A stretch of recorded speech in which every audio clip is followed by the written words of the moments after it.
আপনাদের জন্য যে 23 নম্বর ওয়ার্ডের আমার নেতৃবৃন্দরা যে শীতবস্ত্র এনেছে, এটা আপনাদের মধ্যে আমরা বিতরণ করে দিব। এই শীতবস্ত্র সহ আপনারা দেখেছেন যে আমরা ফ্যামিলি কার্ড দিচ্ছি, সেগুলি সব আপনাদের মহিলাদের নামে আমরা দিচ্ছি। এই জন্য দিচ্ছি যে মহিলারাই পরিবারের প্রধান, ছেলে মেয়েরা অসুবিধা থাকলে খিদা লাগলে মার কাছেই যায় বাপের চেয়ে বেশি।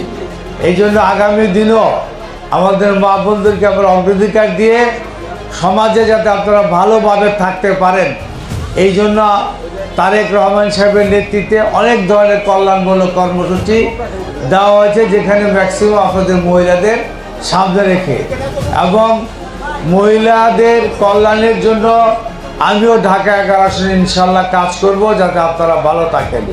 এখন নির্বাচনের সময় যতদূর সম্ভব আমরা দিচ্ছি, আগামী দিনে আপনারা ফ্রি ট্রিটমেন্ট পাবেন, আপনারা ফ্যামিলি কার্ডের মাধ্যমে রেশন পাবেন, আরও অন্যান্য যে নগদ অর্থ পাবেন, যারা বিধবা আছেন, যারা বয়স্ক আছেন, এগুলি আরও বৃদ্ধি করে বেশি করে দেওয়া হবে ইনশাল্লাহ।